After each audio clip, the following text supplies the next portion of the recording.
All right, that's all right. Take your time. We're good. Oh.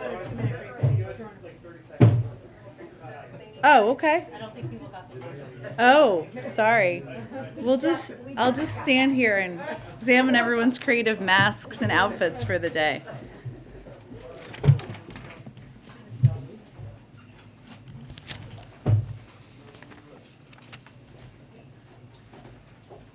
No rush. We're all good.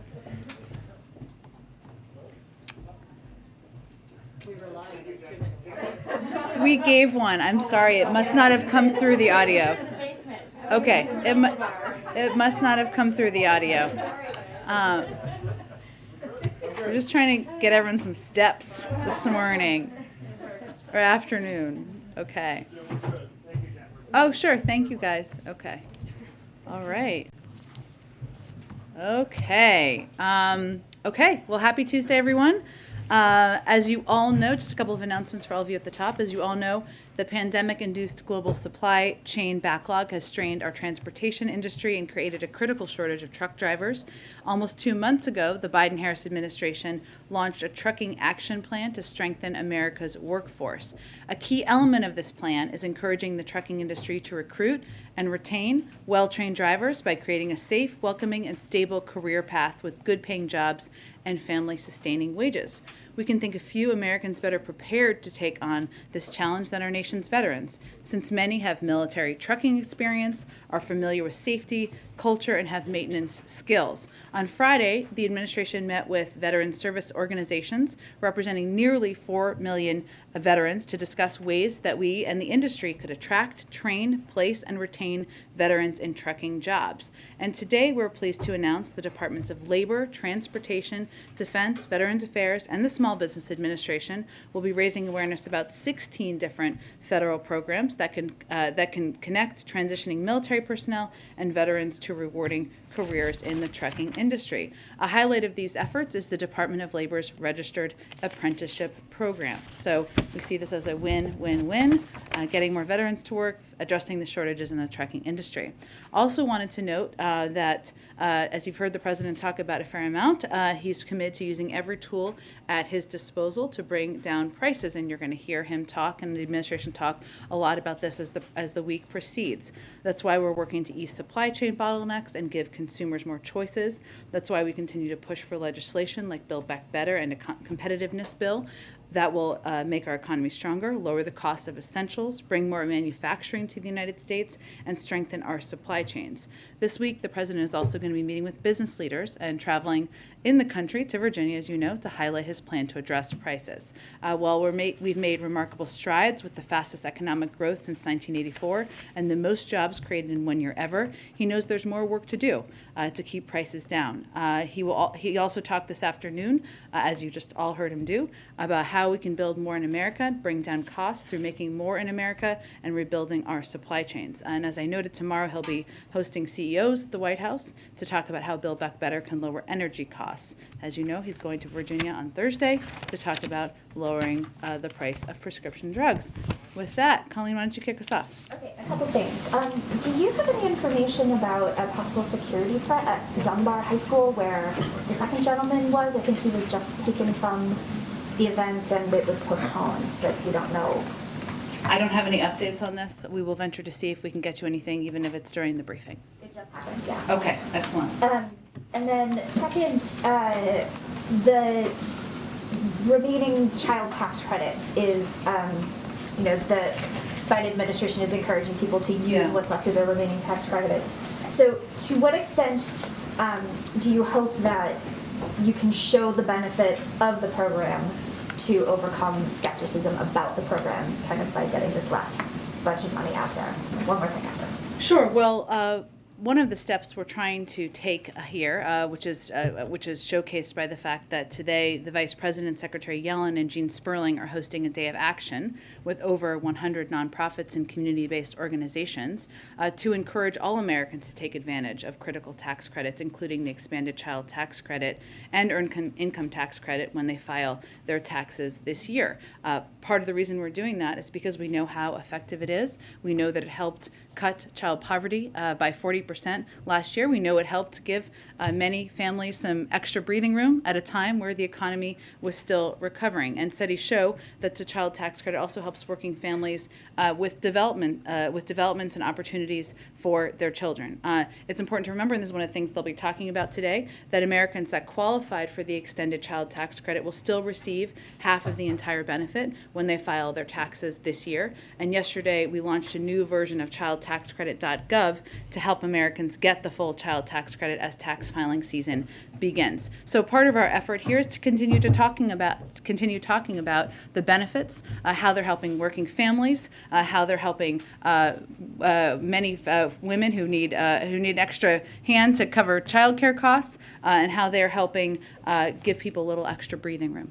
And then lastly, if Dr. Lander, the president, accepted his resignation last night, I think, right, or this morning, last night. I mean, not to go back to yesterday's discussion, but should he have just fired him to begin with if he was just going to offer his resignation anyway and spare all of the criticism from yesterday? I mean, I don't know. Should there have been things done differently, I guess? Well, let me reiterate something I said yesterday, because I think it's important for people to hear that from the outset, Dr. Lander's behavior was unacceptable. Senior White House officials conveyed that to him directly at the conclusion of the investigation. And of course, we talked about that yesterday. And what happened here is we, as a part of the implementation of the Safe and Respectful Workplace Policy, something that we implemented and announced last May, or put out there last May, we implemented a process, including an investigation, including a meeting that Dr. Lander had with senior White House officials to convey the severity of his actions and what steps he was expected to take, and the fact that there would be he would be expected to be compliant. As you saw, we released Dr. Lander's note last night to all of you, or his letter of resignation, I should say. It was made clear to him through the course of the day yesterday, I suppose, that he could no longer lead OSTP effectively. And he conveyed that in his letter. The president accepted his resignation. So I think we're now focused on looking forward. There's obviously a lot of important work that OSTP will do, continue to do, and continue to lead on moving forward, and the president's eager to continue working with them. Go ahead. Thanks, Jen. A couple on Ukraine. President Macron says that he believes that he achieved this objective of preventing an escalation after his day with Vladimir Putin. What have the French shared with the White House about that meeting, and does the White House believe that we are today closer to seeing de-escalation as a result of this meeting than we were yesterday? Well, the meeting and the press conference, as you may have seen, ended very late last night. So obviously we will continue to be in very close contact with our French counterparts at a range of levels. The president has spoken with President Macron twice in the last week. I expect he'll be engaged with him soon, which we will, of course, to go back to Kelly's question yesterday, make you all aware of. I would just say we're encouraged by any efforts at diplomacy. We still don't have any prediction of what President Putin will do.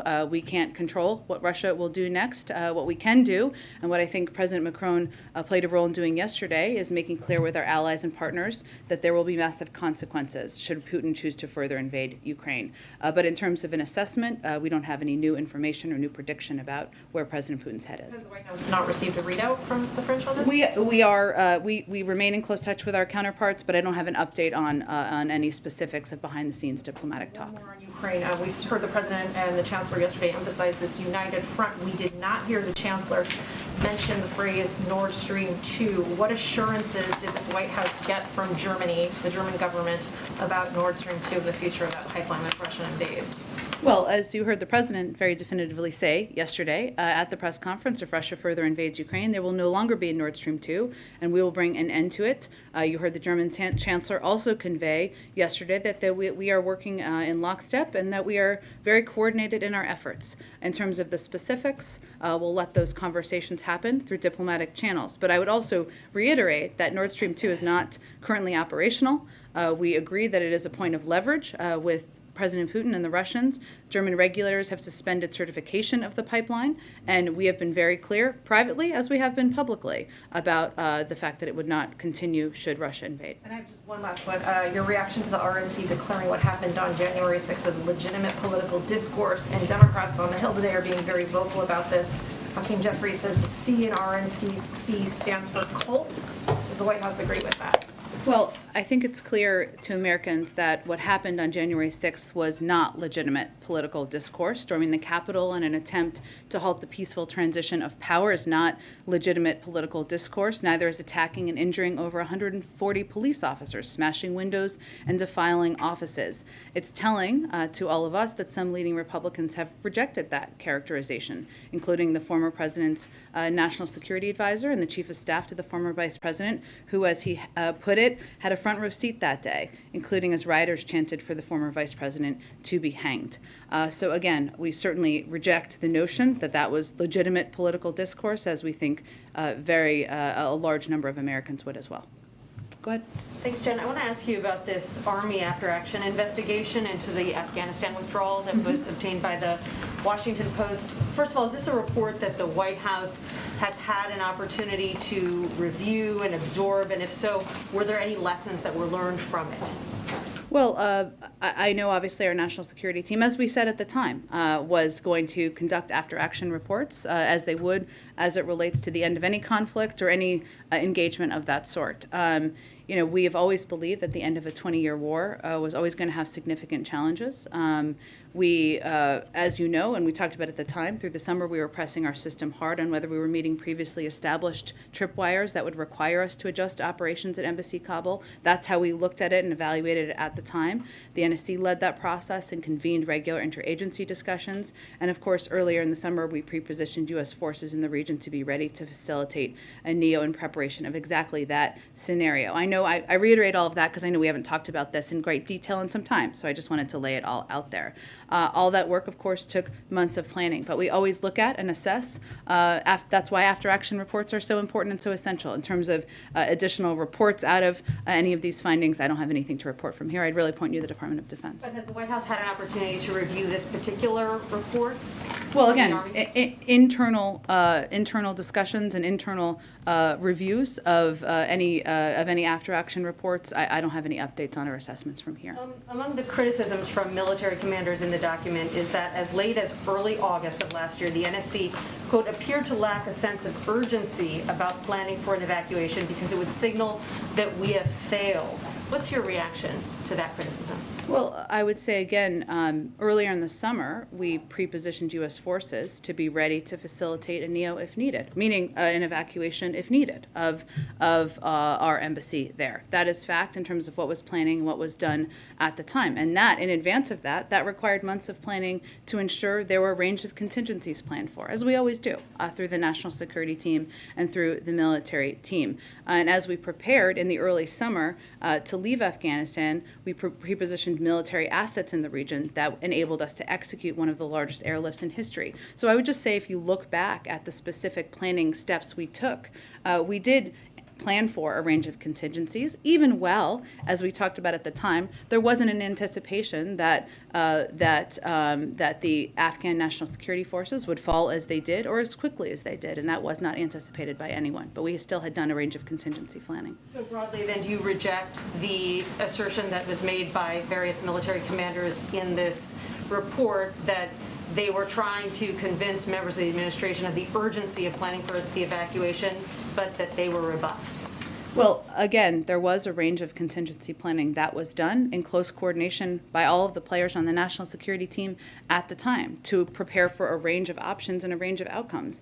No one predicted, as we know, and as we talked about a lot during the period of August and September, that the Afghan National Security Forces would fall at the pace they fell. But if you look back at the history of what we actually did and what planning was done, there was a range of planning, including positioning military forces, including ensuring that we had a plan for a NEO operation for evacuation at the time, should that be needed.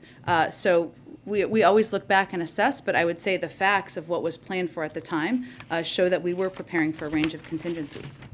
Go ahead. Following up real quick on this last exchange, that report did paint a pretty damning picture of the NSC and the State Department pretty much having blinders on while generals sounded the alarm over Afghanistan. But we're hearing sort of the same bleak, blunt assessments right now from the Pentagon about Ukraine. So is there I guess, is there any closer relationship between the White House and Pentagon? Are the generals being listened to differently now, post-Afghanistan, post this report? Well, I think it's really important to separate the two because, first, we are not in a 20-year war with U.S. troops in Ukraine. That's a very different circumstance. I would say that we believe and we continue to view our relationship, both from the White House, from the diplomatic team, and from the Defense Department, as one where we are closely coordinating, where there are healthy disagreements, as there can be, and the president certainly welcomes them. And after-action reports are very important because you can look at and make assessments about anything you would change moving forward. But Ukraine and the situation on the border of Ukraine with Russian troops building up is not the same as ending a 20-year war. That is something the president had talked about for some time, where we were spending an enormous amount of not just money, but blood of American service members over the course of decades. That's a different circumstance. And then on this meeting between Putin and Macron yesterday, it sounds like the White House does not have a clear idea yet about whether there was in fact a deal or not for Russia to de-escalate, or besides rather not to go give any further escalation. Obviously the Kremlin denied reports that the French put out about having struck a deal. If the U.S. is not aware of where things stand, doesn't that signal that there's a separate negotiating track happening between the Europeans and Russia right now that could put the U.S. at risk of being sort of shut out from that discussion? Not in any way. I completely disagree with what you just conveyed.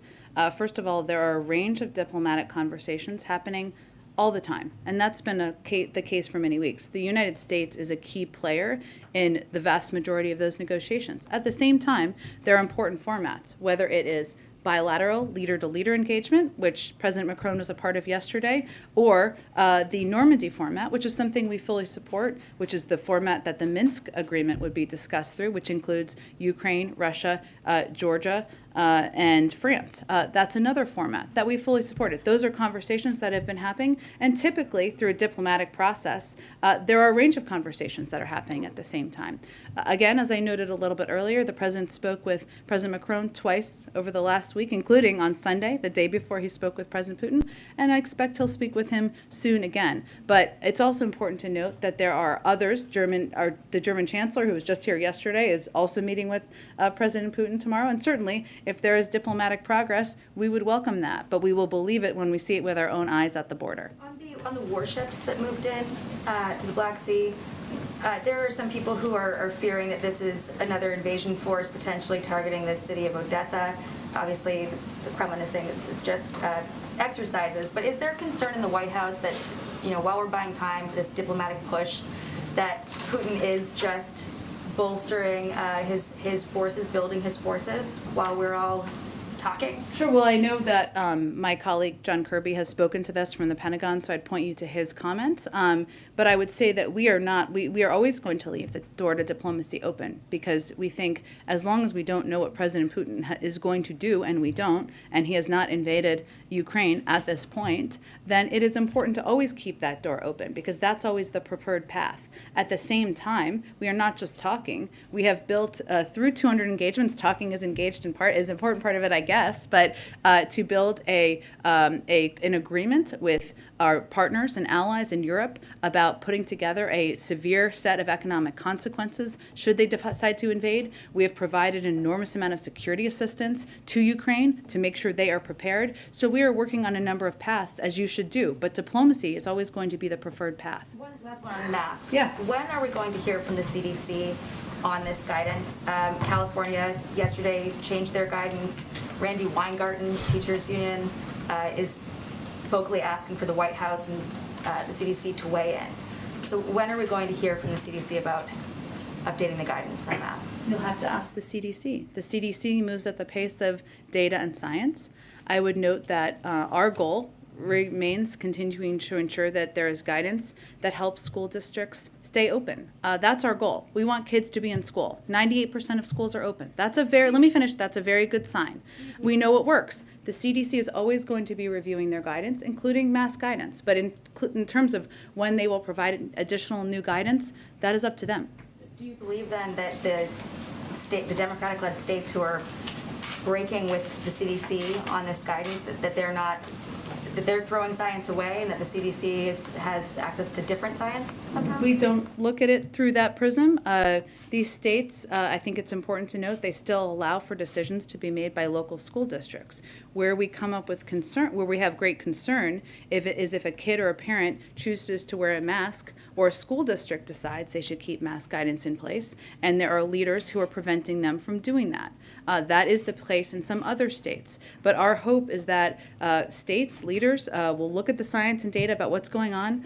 They'll make decisions about local school districts. Local school districts have always made these decisions. That remains the case. Go ahead. I'd like to ask about the Supreme Court process. Sure. About 3 weeks left before the president's... Who's counting? I know.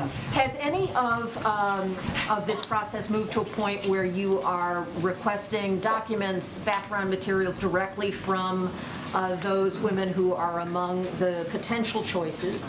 And also, how are you facilitating the president in getting advice from allies and so forth on the outside who may want to pitch their favorite contenders?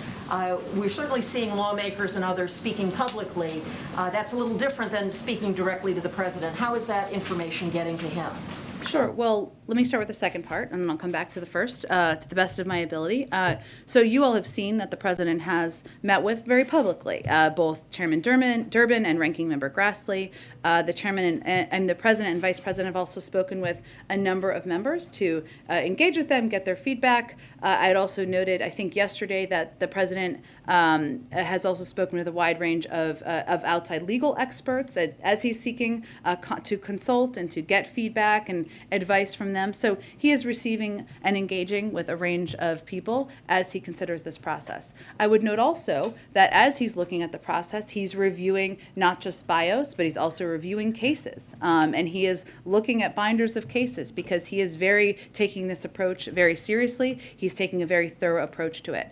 In terms of the process, that isn't a part of the process, as you know from covering these, Kelly, vetting documents, and that requires engagement with individuals. I'm not going to get into specifics about where that sits. What I would reiterate, and those of you who've covered this know this well, is that we later in the process, the very end of the process, is typically when the president would interview candidates. We remain on track to announce a nominee by the end of the month, but that is typically the very end of the process. Can you say that the field has narrowed a bit from the dozen or so that we were originally talking about? That is a natural part of the process, but I'm not going to get into specifics of the numbers. Go ahead. Going back to the after-action report on the Abbey-Gate investigation, it's incredible what is in this report. Some of the military officials say things such as, the Department of State did not get one message right to the Afghans during the NEO. Marines at Abbey-Gate were forced to play God by identifying who would be allowed into the airfield. One of the reasons you do an after-action report, as you said, is to go back and assess, but isn't it also to allow for accountability? Does the president intend to seek any accountability? I think we're going to allow a discussion internally to continue about any after-action report. I have no predictions beyond that at this point. Speaking of accountability, last night, accepting the resignation of Dr. Lander, it's been postulated here in town that perhaps Dr. Lander would still be working for this administration if Politico hadn't reported the story yesterday morning and if reporters in this room hadn't asked about it yesterday. Is that a fair assessment? Well, I think, again, given that Dr. Lander made the decision himself to submit his resignation, that would be a question best posed to him. So the president was not involved? No, he was not. He did not seek Dr. Lander's resignation? He did not. He made the decision himself. Go ahead. Frontier has announced plans to buy Spirit Airlines. Is there any concern in this administration about reduced competition? You know, broadly speaking, we always have a concern about reduced competition, but in terms of this potential merger, I don't have any specific comment from here. Is it under discussion at least? Again, you know that would be reviewed by the Department of Justice and not from here, so I don't have any additional comment from here. China, as has been widely reported, has largely missed its phase one purchase commitments. There's been talk about administration officials voicing this week disappointment over that and frustration. What is the president prepared to do on that front? Well, I would say first that, hold on, I have some update on this. Let me just make sure I have the most up-to-date information. One moment. Thanks for your patience. as you know and have been following this closely, Alex, the USTR has been in conversations with China about its performance regarding purchase commitments under Phase 1, which they did not meet in 2020 and did not meet in 2021. And they have conveyed, and I just reiterate on their behalf, the USTR officials, it is on China to show it can follow through on its commitment. So again, this is under the purview, as you know, of Ambassador Tai. We have expressed our concerns. We have them in terms of specifically what the president would be prepared to do. We're going to continue to engage with Ambassador Tai and the trade team to determine next steps. Just to be clear, what is the president prepared to do then? Again, the USTR, our Ambassador Tai, is the one who runs point on this, and I would point you to her for any additional comment on the current status. Finally, there's some talk on Capitol Hill about congressional staffers unionizing. Does the president support that? He does. He supports the right of any individual to seek to join a union, to collective bargain, and of course, Capitol Hill staffers are certainly individuals who are pursuing that. Is the staff been in touch with those folks? Our staff been in touch with them? I would really point you to congressional leadership. I know Speaker Pelosi and her team have spoken to this as well. Go ahead. Thanks, Jen. So truckers in Canada last night shut down the Ambassador Bridge, which carries about a quarter of U.S.-Canada trade in goods. So what's the administration's response to this action, and what steps are being taken to ensure the free flow of goods, and also any preventative steps being taken to address a possible blockade on the Michigan side of that bridge?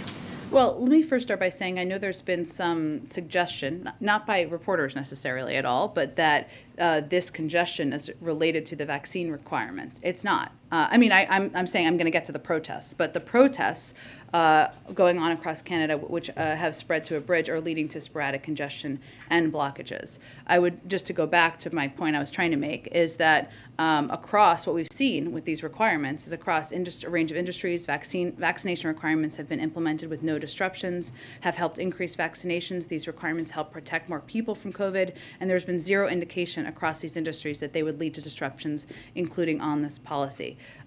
We, of course, support, as you know, the right to freedom of speech and protest, but while we do see some of these congestion due to protests, it is clear that these disruptions have broadened in scope beyond the vaccine requirement implementation. Beyond that, we are, of course, in touch with our Canadian counterparts, but I don't have any updates in terms of specific steps. On Ukraine, so in yesterday's briefing, you mentioned that the Minsk agreements would possibly be a part of these Macron and Putin talks, and now that it's over, is the U.S. discussing directly with any of the parties the use of the Minsk agreement as a possible way out of the conflict, as President Zelensky has suggested? Do you see that as a sort of a fruitful pathway toward a diplomatic agreement? Well, we see the Minsk agreements, which are discussed through the Normandy format, which I was talking about a little bit earlier, as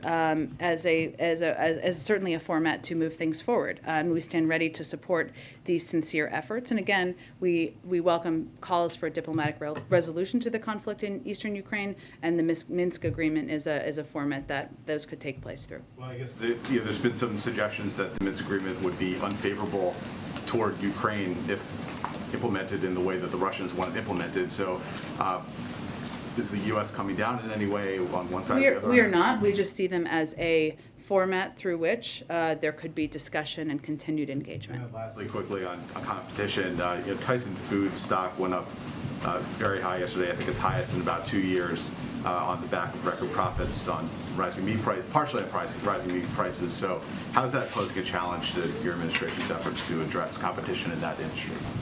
Well, just 4 large conglomerates control the majority of the market for beef, pork, and poultry products, and the data shows, and I think their record profits are evidence of this, that there have been increases in meat prices while the companies have generated recent record profits, and that's a good example of it. And I would just note, if you look at historical precedent here, 50 years ago, ranchers got over 60 cents for every dollar a family spent on beef. Today, they get about 39 cents. 50 years ago, hog farmers got 40 to 60 cents for each dollar they spent. Today, it's about 19 cents, and the big companies are still making major profits. It certainly shouldn't work that way, and as the president has said many times, capitalism without competition isn't capitalism, it's exploitation, and we have continued concern about the lack of competition in these industries. Go ahead, Mark. Thank you, Jim.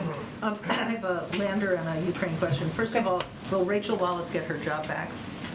I will have to check and see in the internal HR process. I'm happy to do that. And then since you've made it clear that he resigned, he was not fired, how does this comport with President Biden's pledge to fire you, quote, on the spot if he found out about any kind of mistreatment of employees? So what we did early in the administration, after he made those comments, which I think that were the first or second day in office, was our team, our HR team, our legal team, others worked to put in place a safe and respectful workplace policy. And that policy, which is about a 6-page document, I think we made it available to all of you, and we're happy to reshare it if useful. That was the process through which there was an investigation into these allegations. There was a conclusion of that investigation. At the conclusion of that, Dr. Eric Lander, met with senior members of our officials who made clear what steps needed to be taken and that he would be required to be compliant with those. So that was actually an implementation of the president's commitment, and in an effort to create a process for a large administration to maintain a healthy work environment and create a channel to address issues as they come up. So on the spot after an investigation.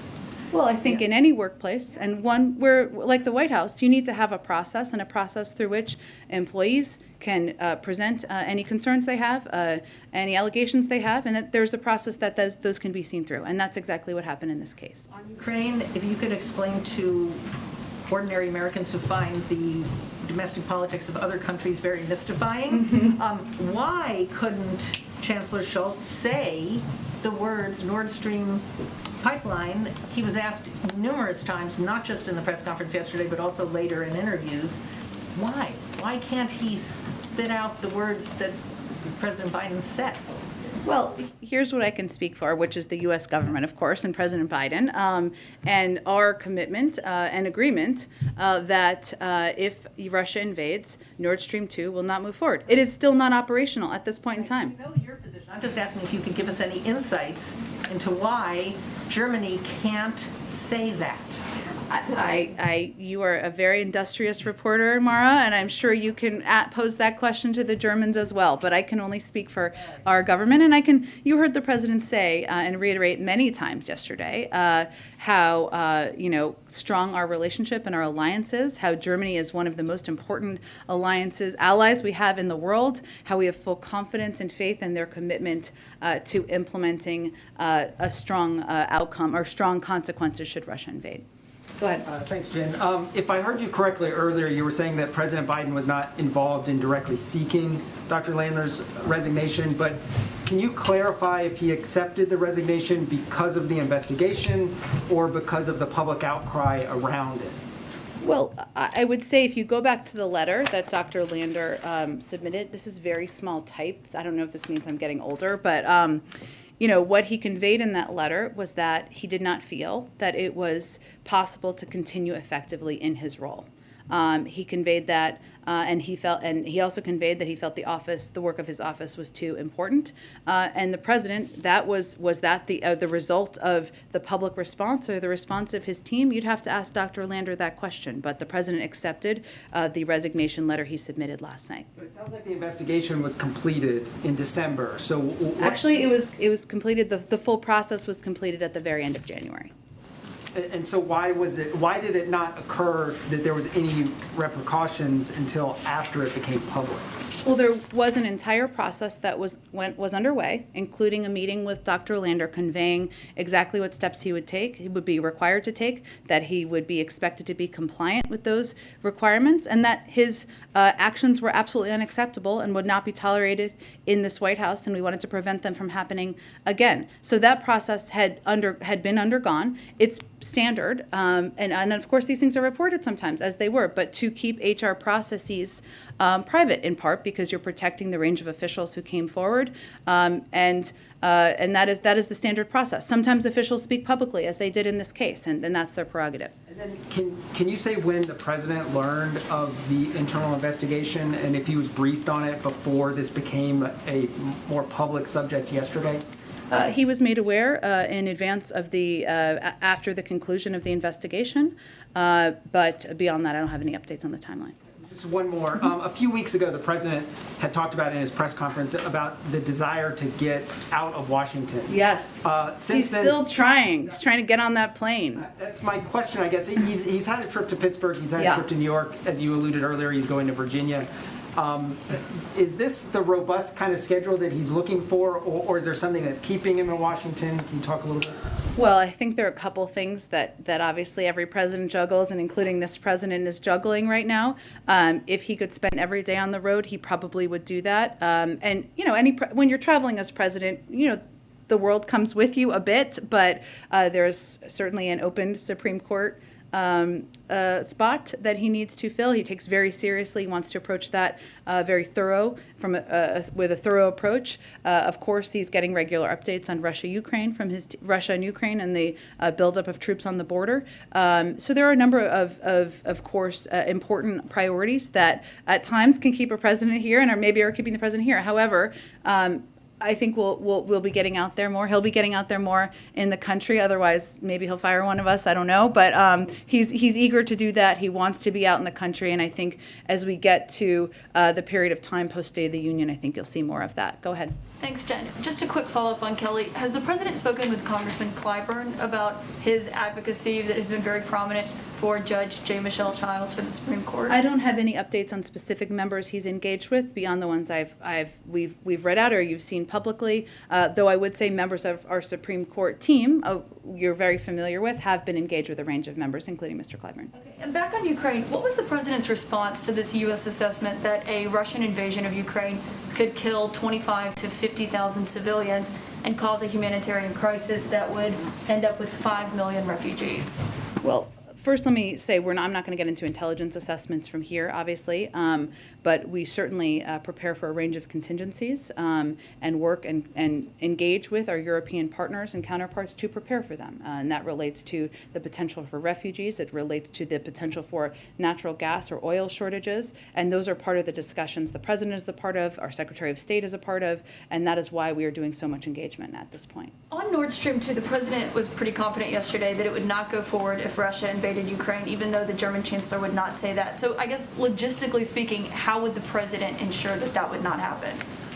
I'm just not going to get into more specifics from here, but I can assure you that that is a commitment and one we will deliver on. Would that include sanctions on anyone or any company that does business with the pipeline? What does that look like? I understand why you're asking. I just don't have more details I can outline from here at this point. In hindsight, does he regret waiving sanctions on the company behind Nord Stream 2 as the administration did last year? Well, Nord Stream 2 is not operational at this point in time. But does he And it remains a point of could it leverage. quickly become operational? Well, it's not, the German regulators have not approved it. So it's not operational. It hasn't been. So I don't think we're looking in the rearview mirror. I think we're looking at it as a point of leverage with the Russians. But I guess the question is that Putin has been quite aggressive in his stance with Ukraine. He's amassed over 100,000 troops on their border. He clearly is seeking to use leverage over them. So why let the pipeline go forward at all, regardless of an invasion, given the tactics that he's been using? Well, again, I would say that there's a disagreement. I'm not sure this is what you're asking, but between us and some in Congress who suggest that that sanctioning Nord Stream 2 now would be effective. We don't agree. We believe that it is a point of leverage and that making clear it will not proceed if Russia invades is a point of leverage. That's why we're proceeding on the path we are. We don't think that approach would work. Go ahead. There's been some reporting that the President Biden has kind of refused to mention Tesla when he's talking about electric vehicles. There's kind of been some reporting around that. Today he mentioned Tesla when he was talking about electric vehicles. Anything noteworthy there? Any change in how he approaches this? I would just note, I think we all know that Tesla is a major producer of electric vehicles. I think that's fair to say, factually. And certainly the electric vehicle industry is one that we feel is a huge opportunity for the United States to move towards our clean energy goals and objectives. And a range of automobile makers are a part of that effort. Sure. The House version of the China competition bill includes a measure that would require a broad screening process of outbound international investments into China. Not in the Senate one. Does the White House support that particular measure? I know National Security Advisor Sullivan has discussed that in general. Yeah. So right now, as you know, they're in conference or they're discussing, and we are looking at the impact of outbound U.S. investment flows that could circumvent the spirit of export controls or otherwise enhance the technological capacity of our competitors, which is something I think our national security advisor has touched on in ways that would harm our national security, which we would certainly be concerned by. We're in touch with Congress about the proposal and also our efforts broadly in this regard. But again, we're going to keep working that through Congress, and that's with leaders there, and that's where the focus is at this point. Last question. Does the climate of high oil and gas prices influence how the White House administration approaches sanctions on Iran and Venezuela with an eye getting more supplies into the market? Well, let me just outline for you, and I don't know if Edward's here. Oh, there you are. He asked me this question yesterday, and I just wanted more detail, so I'm just coming back to it a little bit. The president's focused on doing everything we can to address the squeeze that we know gas prices can have on families. As he has said, supply of oil around the world should be keeping up with the demand as we're exiting the pandemic. So there's a couple of areas that we are focused on, and you're familiar with them, but let me just outline them from here. We're engaging, one, internationally, both with oil-producing and oil-consuming countries. These discussions are happening right now. They're ongoing. With oil-producing countries, we're talking about proposed production increases. With oil-consuming countries, we're talking about releases from strategic reserves. Of course, we're not going to outline every conversation, but that's largely how we're approaching it. Two, the president's going to continue to use every tool at his disposal to reduce prices. We've already announced a historic release from the Strategic Petroleum Reserve last fall, 50 million barrels. 40 million barrels of those barrels are contracted for delivery, including 13 million that we just released in January. So it wasn't that 50 million released at once. They're continuing to be released. We saw a drop in prices, which fell more than 10 cents a gallon in the course of the holiday season after some of that initial release, and all options remain on the table. Third, we're focused on protecting consumers from abuse. We know markets have been volatile. Often firms exploit market volatility to extract excess profits from consumers. We're looking at every legal and regulatory authority we have available to ensure consumers are protected. That means responding to any sign of manipulation in the oil commodities markets or gauging at the pump. So we are looking at it, we are approaching it through all of those forums, and the president's overarching view on prices, of course, is that he wants to address the squeeze on consumers, is that nobody, now that even with those barrels released, prices are rising. That's because supply is not keeping up with the demand. We know that is the issue, the core issue. Nobody should hold back supply at the expense of the American consumer, particularly as the recovery from the pandemic continues and oil producers around the world have the capacity to produce at levels that match demand and reduce the high prices. That is what we're going to continue to convey. Just one real quick point of clarification. Yeah. You announced the cooperative releases already, and in a statement you suggested maybe that those conversations are ongoing. Yeah. Should we assume that there may be future cooperative releases then? All options remain on the table, but I don't have anything to preview at this point in time. Go ahead. Yeah, Jen, following up on the trucker question from earlier, inspired by the so-called Green Convoy in Canada, a group of U.S. truckers say they're planning a similar protest in Washington, D.C., possibly for March 1st, to oppose COVID vaccine mandates. That date's obviously would coincide with President Biden's State of the Union address. As you know, the trucker convoy in Ottawa has been very disruptive and paralyzed parts of the city's downtown. Is the administration making preparations to be ready for an upcoming Freedom Convoy planned for D.C.? And does White House have any concerns about a similar protest happening here in the nation's capital? And do you mean by preparations like security preparations, or do you mean preparation, or is it on your radar? I'd have to check with our team on security preparations. I think what I would just reiterate here is that we know that requirements work. We have not seen a disruption as it relates to requirements to the industry. Where we have seen disruptions has been related to these convoys and protests. Now, everybody can peacefully protest. We fully support that, but it's important to note where the disruption is occurring. On a different topic, forgive me if I missed this earlier, does the White House plan to fill Dr. Lander's position? How quickly would you want to nominate somebody?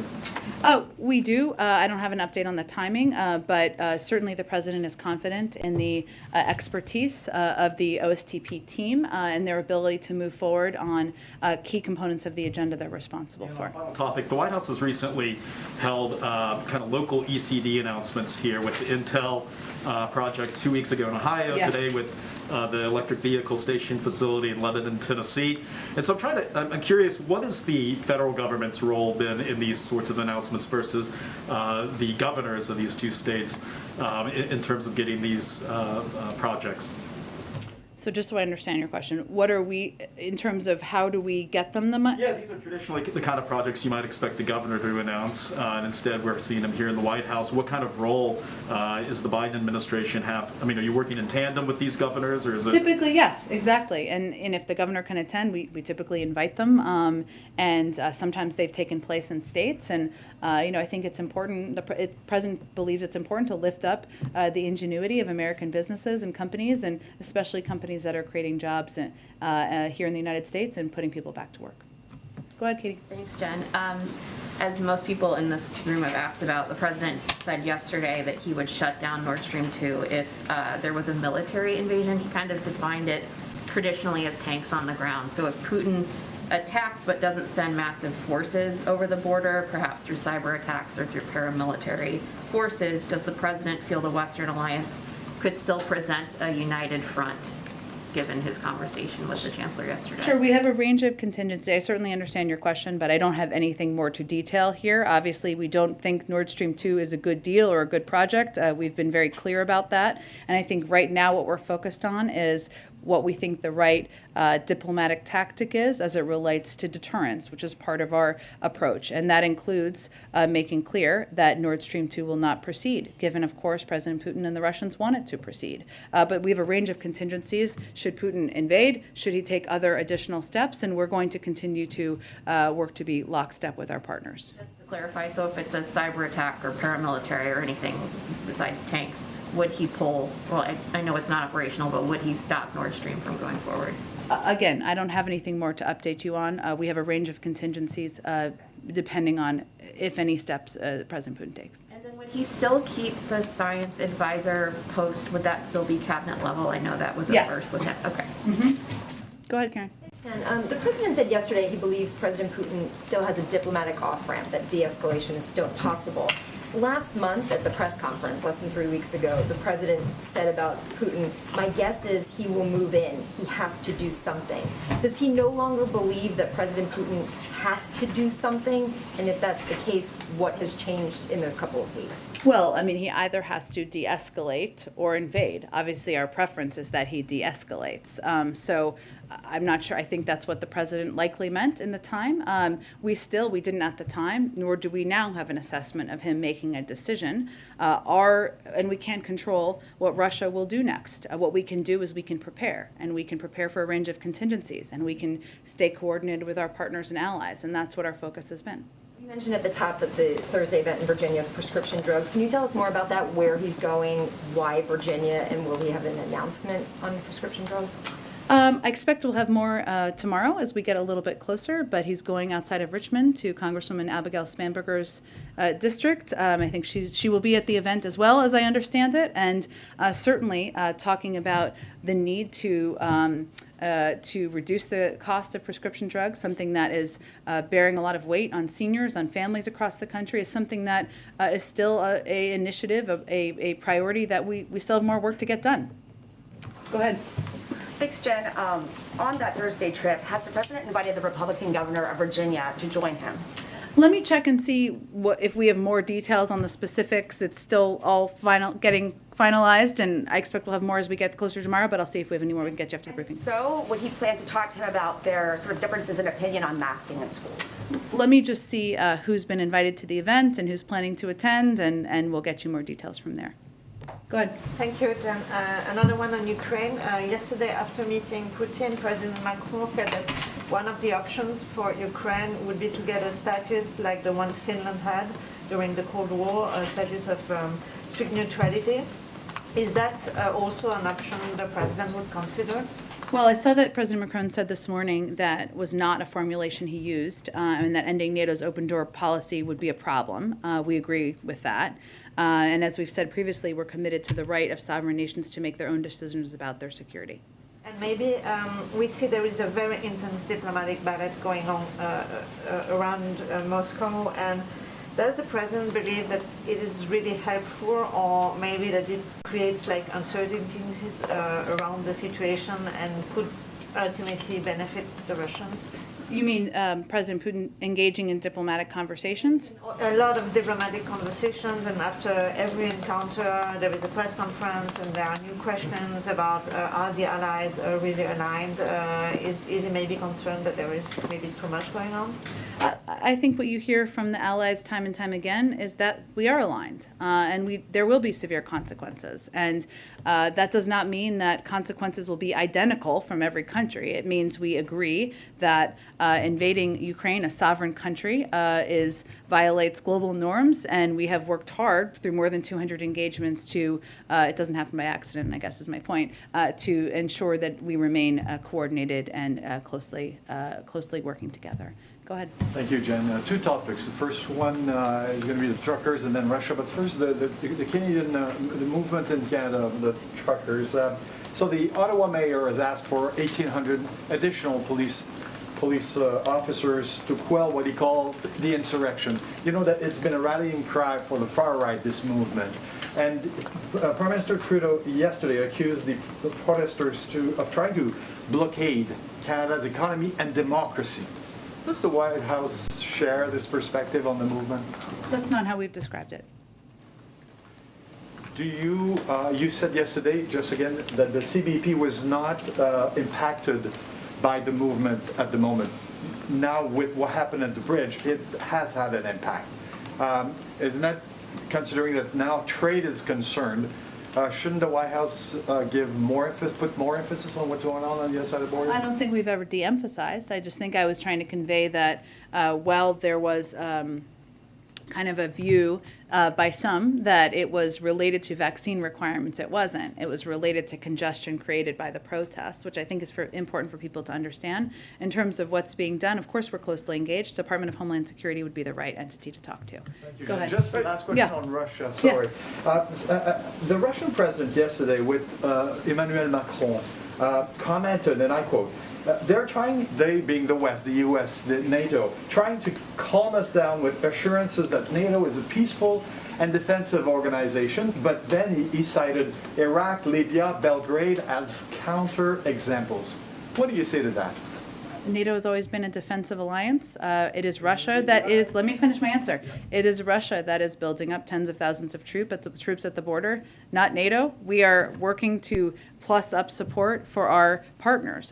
They have the ability to de-escalate, and we certainly hope they do that. Go ahead. This afternoon, the White House issued a statement criticizing Florida legislation that would restrict classroom discussion of sexual orientation or gender identity. It's relatively rare for the White House to weigh in on state-level legislation. So you can speak about the decision to weigh in on this particular bill and why this issue rose to the level that the White House wanted to put something out there? Well, for those of you who weren't following this, maybe all of you were, but let me first say that every parent, as one myself too, hopes that our leaders will ensure their children's safety, protection, and freedom. And today, conservative politicians in Florida rejected those basic values by advancing legislation that is designed to target and attack the kids who need the support the most, kids from the LGBTQI plus community, who are already vulnerable to bullying, and we've seen that in study after study, and violence just for being themselves and just for being who they are. Make no mistake, this is not an isolated action in Florida. Across the country, we're seeing Republican leaders taking action to regulate what students can or cannot read, what they can or cannot learn, and most troubling, who they can or cannot be. This is who these kids are, and these legislators are trying to make it harder for them to be who they are. So we felt it was important to speak out against this action and speak really, and felt it was important to do that today. Go ahead. What's the White House reaction to the Supreme Court late yesterday restoring an Alabama voting map that a lower court ruled was discriminatory? Yeah, this is a very important story. So I would say that we need to make sure, as you've heard the president say, that our sacred voting rights are fully protected. We should be moving forward, not backward. That is always the view of the president, the vice president, and this White House. That means ensuring fair election maps that protect the rights of black voters to have an equitable and meaningful opportunity to elect candidates of their choice, as the Voting Rights Act and Supreme Court precedent have guaranteed for decades. It is deeply disturbing to us that the Supreme Court gave Alabama a free pass to use a map that in 2022 that 3 federal judges found to discriminate against black voters. This is exactly what the Voting Rights Act is in place to prevent, and one of the reasons it's so important to pass a reauthorization into law. And they did this without the Supreme Court finding any reason to doubt that conclusion. That is concerning to us, and certainly protecting people's rights, not taking steps backward, is our objective. The administration, as you know, through the Justice Department, took legal action against Texas. They challenged those maps perceived as being discriminatory. Given that the voting rights legislation here in Washington has basically been put on pause for a number of reasons, has the White House considered any sort of unilateral or preemptive actions against states that might try to take similar steps as Texas and Alabama did? Again, I understand the question. I would point you to the Department of Justice. As you know, but for others, we're not a party to this lawsuit, but I would point you to the Department of Justice. Go ahead. Hi, thanks. A couple on Dr. Lander. I want to be precise first, I guess, on his resignation, because you said it became clear to him yesterday. Did the president or anybody else in the White House encourage him to resign, or was this 100% totally voluntary? This was a decision made by Dr. Lander. And then what does it say to the staff, I guess, in the administration, that the president appeared happy to keep him in his role until essentially this became public and became untenable, at least in Dr. Lander's mind? What does that say to the staff? I wouldn't say that's an accurate depiction of how the president feels or we feel, and so I appreciate the opportunity to restate that Dr. Lander's behavior was not acceptable at all, and the president did not view it as acceptable either. There was a full process that was undergone. That was an implementation of the policies put in place last spring, the Safe and Respectful Workplace Policy.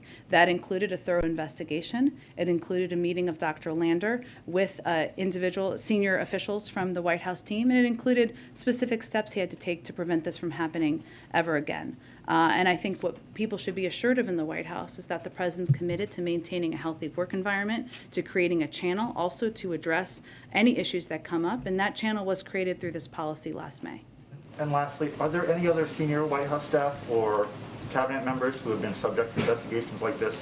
And can the White House commit to making them public in the future, given that it was a public scrutiny here that ended up in the resignation? Well, again, I certainly understand the question, and we want to create an environment here that's safe and people feel comfortable, and they also know the channel where they can express concerns as they have them. But this is an HR process and an internal process because of that, and we typically keep those processes private to respect the individuals, the privacy of the individuals who come forward, if individuals come forward, and that's how we would proceed moving forward.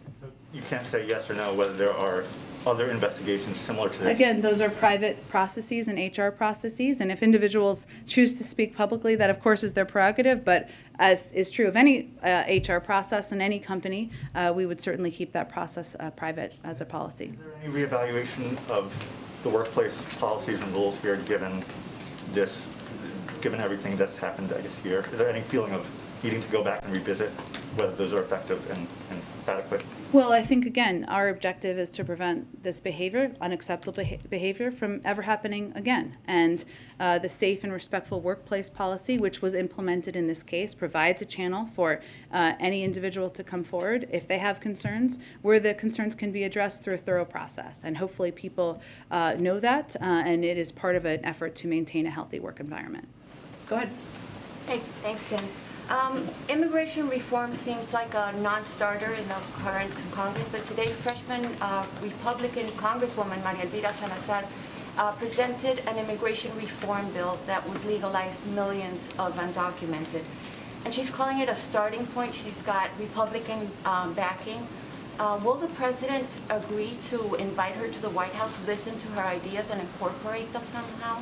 Well, the president proposed an immigration bill on his first day in office, and certainly he's eager to work with anybody who wants to put in place immigration reform policies that would create a safer system, a more effective system, a more humane system at the border. I'm not familiar with all the specific details, but certainly we engage with a range of members about their policies. Let me just do one last one here. Go ahead. I wanted to ask for an update on how many COVID-19 rapid tests you've received from the president's pledge to provide free testing. Have been sent out. Received to you and then sent out to Americans. Sure. I know there's a COVID briefing, I think tomorrow or Thursday. Let me check with them and see. I don't have the numbers in front of me, but I can see if they're in a position to provide an update on that. Thanks, everyone. Okay, everyone. I'm sorry. I think we got to wrap up, but more tomorrow. Let's do this again. I'm often answering questions on Africa. I'm happy to do some more tomorrow. I'll look forward to talking to all of you tomorrow. Thanks, everyone. Thank you.